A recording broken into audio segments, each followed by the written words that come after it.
Hey everybody, welcome to part 3 of Rise of the Comics Live. Today we're featuring 2016 Yuck Off winner, Chris Griffin. And at the end of the show, we've got a great interview with Mr. Ivan Decker. But first up, here's Ryan Williams with Orinda. Check it out. Hi Ryan, thank you so much for being here tonight. Yeah. You are a rising stand-up comedian here in Vancouver, but tell me, what makes your stand-up comedy difference from other comedians and unique?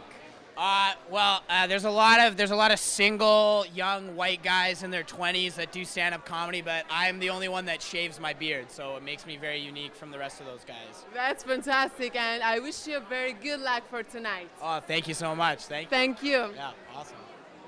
Our next performer has a show at Granville Island called Full Point Comedy. He's got a podcast, Steel Toes Required. He's one of the most popular comics in Vancouver.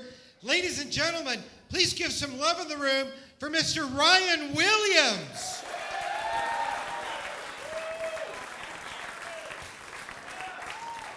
Thanks so much, Scotty. Oh, guys, I like my women like I like my coffee. In my life, despite increasing my anxiety greatly.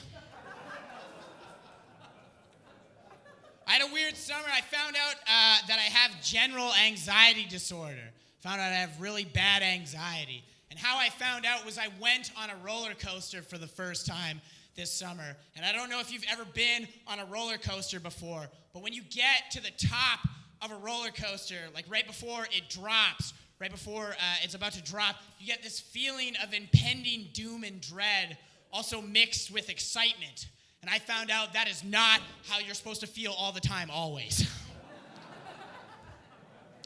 That is not a correct response for your body to make when you're at No Frills with groceries and you got like 30 groceries, but the people behind you, there's 3 of them and they only have like 2 groceries each, so they're coming down the conveyor belt way faster than you can bag the groceries. So you look over at the cashier and you're like, oh, it's almost like they should have dividers back here, and she doesn't say anything.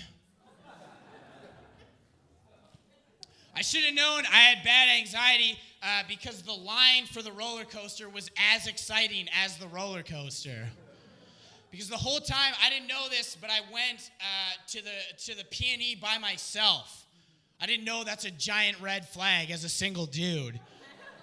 Just to go to the P&E alone. So the whole 2 hours in this roller coaster lineup was just me spent trying not to stand too close to the family ahead of me, so they thought I was joining their family. But also not stand still for so long that the family behind me thought I was trying to join their family.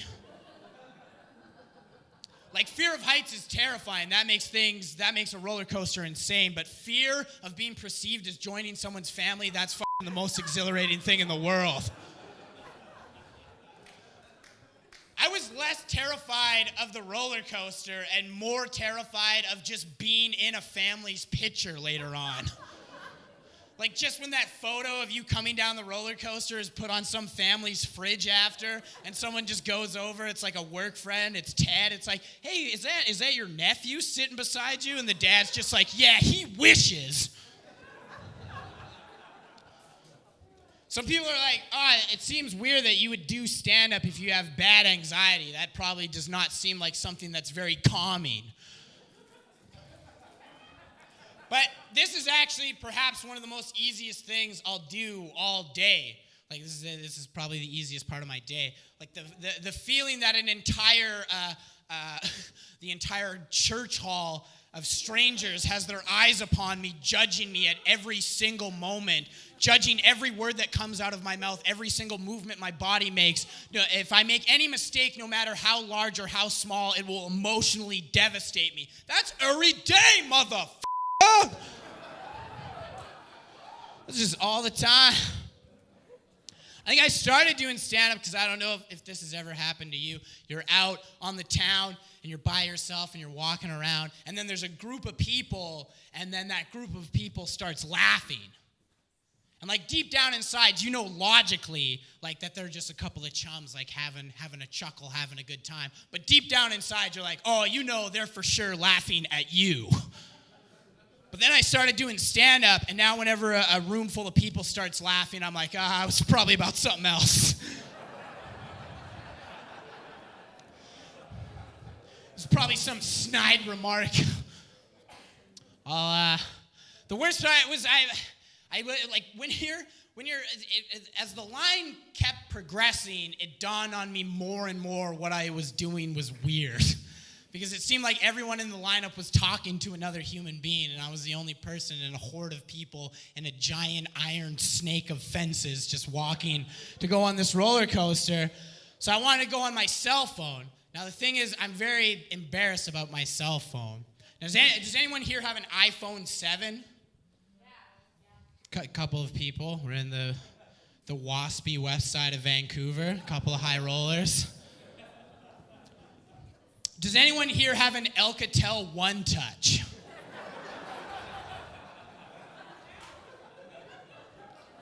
Is that a no or? Yeah, so that's the cell phone I have, an Alcatel One Touch. I bought it at Best Buy. If I go over my data, my phone bill is more expensive than my actual cell phone. I bought it at Best Buy, and it didn't even have any security protection on it, like anything. It was just in a box in a store. Any psychopath could just shake this phone. Nice technology is usually behind glass. But they didn't put any security measures on it because it was like, oh yeah, like if you have to steal an Alcatel One Touch, like you probably need it. It's Best Buy's way of giving back to the community. That's their community service.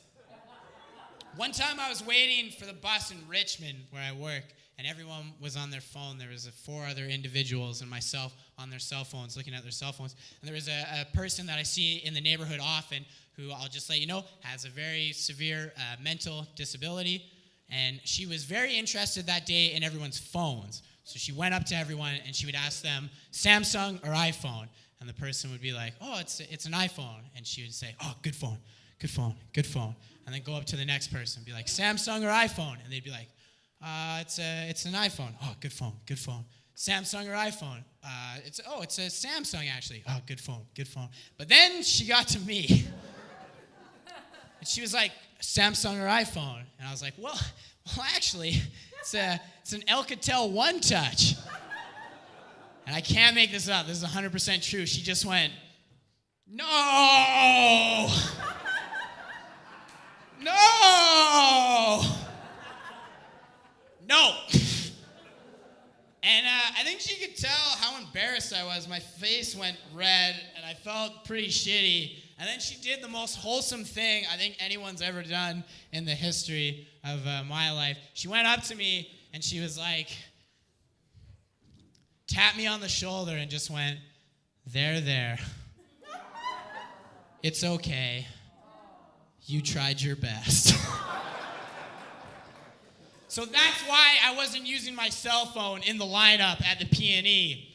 And I didn't realize, I found out like when I got to the end of the lineup that was when it really hit me that you don't go on a roller coaster by yourself alone at the P&E. Because if you don't know, at the P&E, that roller coaster is a 2-seater roller coaster. So they seat you in and restrain you. And then even though a family behind me had been waiting for over 2 hours, the dad took one look at me in that empty seat beside me and said, we'll wait for the next one, Sarah. That's a terrible feeling, to feel like you're more terrifying, completely restrained than a 50-year-old roller coaster made of wood. I couldn't even grab you if I wanted to. Is not what I should have said to that family. All right, thank you very much. You guys have been great.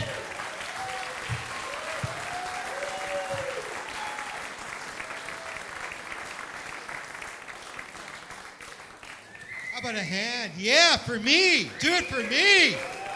Yeah. And how about another hand for Ryan Williams, everybody? Big hand. Hi, Chris, and thank you so much for being here tonight. Thank you for having me. So tell me, how did the winning of the Yakov change your life? It changed my life forever. pretty much I won $2,500, and then that allowed me to make love to a girl. Oh, that's great. So Yeah. I wish you very good luck for tonight. Oh, thank you. Thank you. Thank you so much. Bye. Our next guest, this is really exciting, guys. He runs a very cool room in Kitsilano called Corduroy, Chords Comedy. It's on Cornwall and Kits every Wednesday night. One of the coolest rooms. He's a finalist from the San Francisco International Festival. Yeah, give it up for him. And last year, 2016, the Vancouver Yuck-Off winner. It is my pleasure to bring to you on the Rise of the Comic stage, Chris Griffin!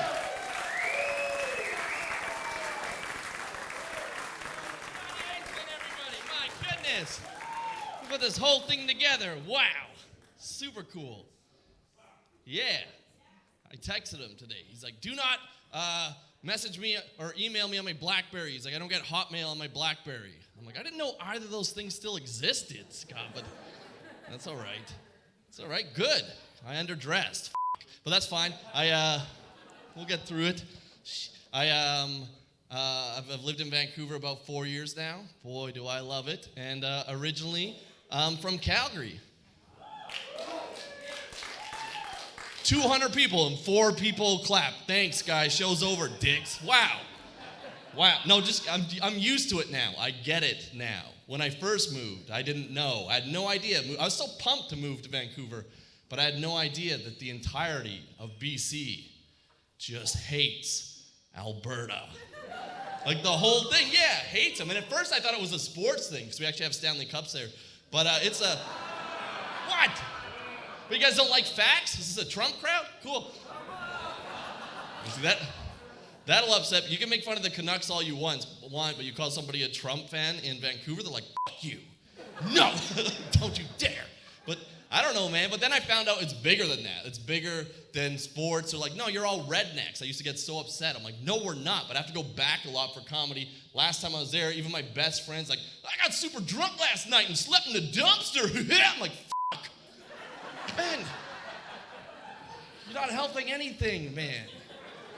I don't know. This could perhaps be the greatest show ever that we've had. I'm so pumped, Scotty. Jam this place out. It's gonna be tough to top my greatest moment, which I had recently, because I was performing, and as I'm performing, a girl right in the front row pulled out her, it's good. I was gonna be like, today, but yeah, that's good. Like, I think, hey, girls, you don't have to, but don't pull it out though. And I was like, whoa, but then I was like, well, don't look at it too much, because she's gonna think you're desperate or whatever. So I turned away. But then I was also like, well, don't not look at it, because she's going to think you don't appreciate what she's doing over there. So I turned back to bask in what perhaps could be the greatest moment of my career. But then a freaking baby's head came up and obscured the view. And for anyone who didn't laugh and was like, bullshit, nobody would breastfeed in the front row of a comedy show, I have one word for you, Chilliwack. Oh, cool, you guys have been. Yeah, I think that happens every single time. I don't know, man. I turned 35 recently, and I'll tell you, man, right before I turned 30, I got called the meanest name I've ever been called in my life. And when I say it, I think a lot of people in here will agree, but to buffer it, so it's not too shocking, I'll give you top 3 meanest things I've been called in my life, okay? Just so it's easier. Number 3, I was 16 years old, just got my license, driving down the highway. Some guy cuts me off, almost hits me. So I honk my horn. He honks his horn. I give him the finger. He gives me the finger back. Honk my horn. Finger again. He screeches to a stop. I screech to a stop. Almost hit him. Gives me 2 middle fingers back. I honk my horn. 2 middle finger. His door opens. I'm like, let's do this. But as he got out of his car and his car's center of gravity rebalanced itself, I was like, whoa, no. And it was the biggest guy I've ever seen in my life got out of that car. It was like the Incredible Hulk. But life had not been kind to the Hulk. He was older now. His hair was messy, unshaven. Mrs. Hulk, gone for sure. You know, tired of his shit. But he walks up and he puts his hand on the hood of my car and he points through the windshield, like right between my eyes. And he's like, do you got a problem, little girl? And I was like, no! because I didn't. And it just evaporated in fear. I was no problem anymore. In fact, to this day, I don't even have road rage. Like, somebody cuts me off now, I'm just like, thank you. Like, what? Jesus. Don't be that guy. My God. Little girl, that's pretty bad. Number 2 happened less than a year ago. I was in Kelowna, and I was doing my number 1 favorite tourist attraction. If you ever go there, I was just at the nightclubs arguing with douchebags. Because they have like 1 billion of them there. I don't know how they get so many. I think they breed them in kindergarten. They just inject steroids into their neck. And they're like, yeah. And everyone's like, isn't that going to leave a mark? Like, don't worry, we'll cover it with a tattoo. But it's like 1 billion. I had this one guy so worked up, and he's like, bro, come say that to my face. I'm like, I'd love to, but I'm scared if I get too close to you, I'll tear my hoodie on your barbed wire armband tattoo. I was like, yeah, pretty good. Like, I'd won the diss fight we were in, but then some girl came out the bathroom. She'd seen that go down, like, at that moment. And she came, I don't know, she was like, hey, you leave him alone. Like, I don't know, like, if it's a girlfriend or a sister, or probably both. And then she was like, hey, you leave him alone. I was like, you stay out of this. And she's like, yeah, well, you got chubby fingers and your beard doesn't quite touch your sideburns. And I was like, whoa. Even the bro was like, whoa. Like, she won the fight in 2 seconds. I didn't know that about myself at all. Like, no idea. No clue. Like, if she was in the movie, and very personal too, like, wow. If she was in the movie 8 Mile against Eminem in like a rap battle, and she'd be like, yeah, your dad doesn't love you that much, and you know, when you get nervous, your penis isn't that hard. And he's like, why? I don't even want to do this. Like, why? I'll never mess with a girl again for the rest of my life. Like, a dude will give you a black eye. A girl will make you feel insecure every time you look down for the rest of your life. Like, what do I do about this? There's no surgery. You can't stretch out body parts and make them bigger. I have tried, but then that was number 2.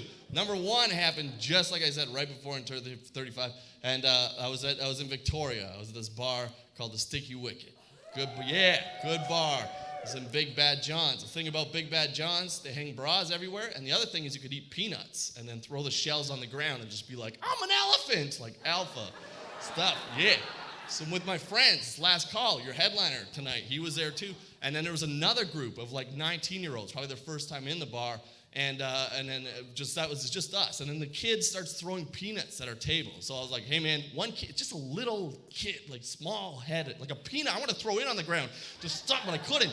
But I was like, stop throwing the peanuts. I turn around, peanut hits my head. So I'm like, man, screw this kid. I'm gonna scare him like that Incredible Hulk guy did to me when I was little. So I went up, I'm like, you want to throw the peanuts? Stand up, let's do this. But he just leans back and laughs, like, just the confidence of somebody whose dad is like a politician or something bad happens if I fight this guy. But then he says it, and if you're sensitive, plug your ears. Worst thing I've been called in my life. He goes like this, he's like, hey, calm down, Chad Kroger. Whoa! If you don't know who Chad Kroger is, that's the lead singer of Nickelback, okay? And if you don't know who Nickelback is, just sit this joke out. Your life's fine, don't worry about it. But it was like a punch to the stomach. And what was worse, I was wearing a shirt with a picture of my own face on it, which is a whole nother story. A stripper made it for me. No time to explain. But I saw the picture of my face, so I said to him, I was like, does this look like Chad Kroger? I was like, look at this photograph.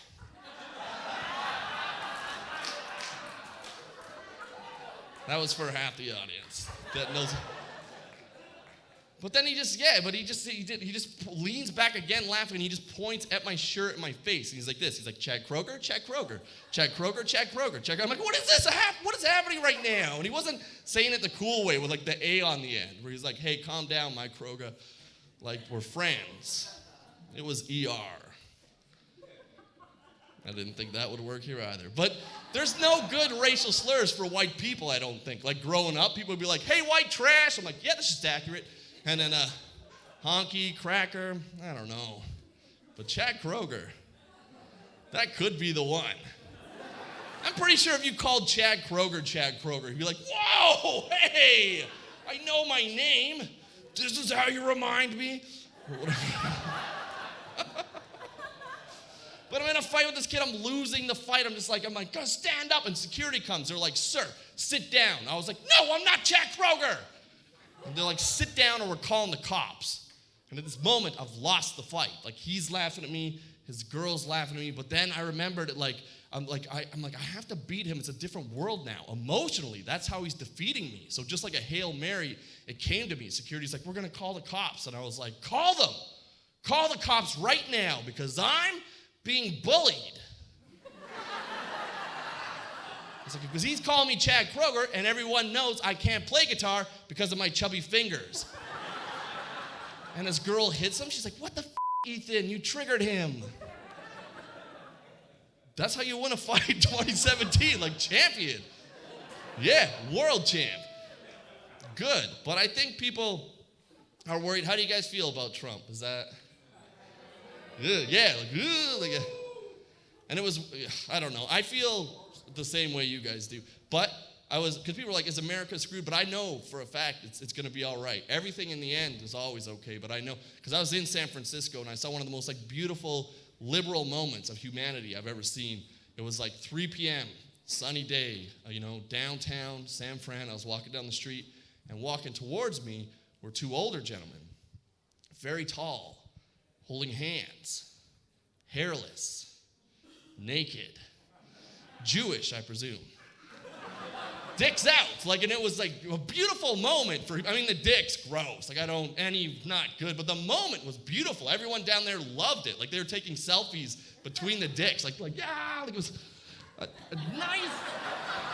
nice, beautiful thing. You don't see that in Canada. I've never seen it. It's too cold, probably, but this was good. It was nice, beautiful, man. And then, because one guy walking down the street, dick out, gross, call the cops, what the hell? But 2 guys, that was, if I just came on stage naked and I was I'd be show's over, what is happening? But Scott Aceman and I came out here, naked, we'd shaved everything, nice, wow, now that's nice, yeah, beautiful. Some of you still not imagining it right, okay? Don't picture boners, not enough flaccid penises, okay? Imagine, that's the least threatening of all the penises, a flaccid penis. That's the Bernie Sanders of penises. It's Bernie Sanders kind of looks like a flaccid penis, vice versa. My dick when I'm super drunk, Bernie Sanders, A lot of good ideas, it's not gonna work.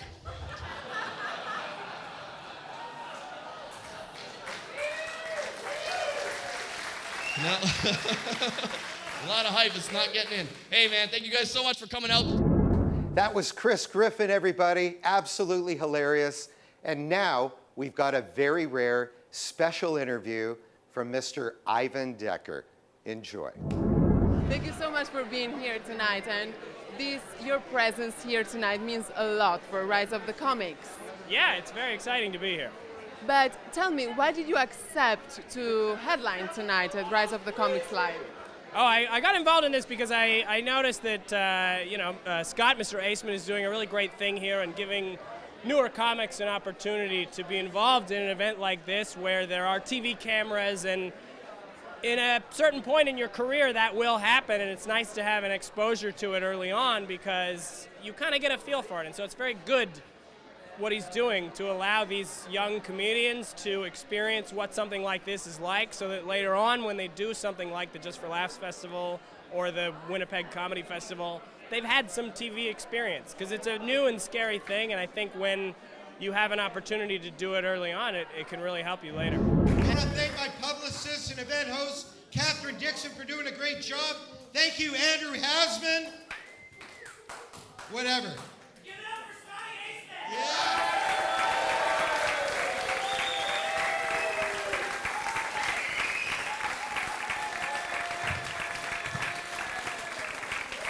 A little uncomfortable, thank you.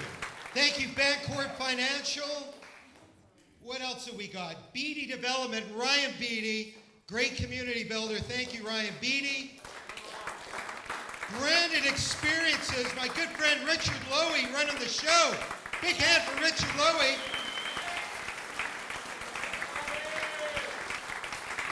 Regency, Lexus, Johnny G, right here in front.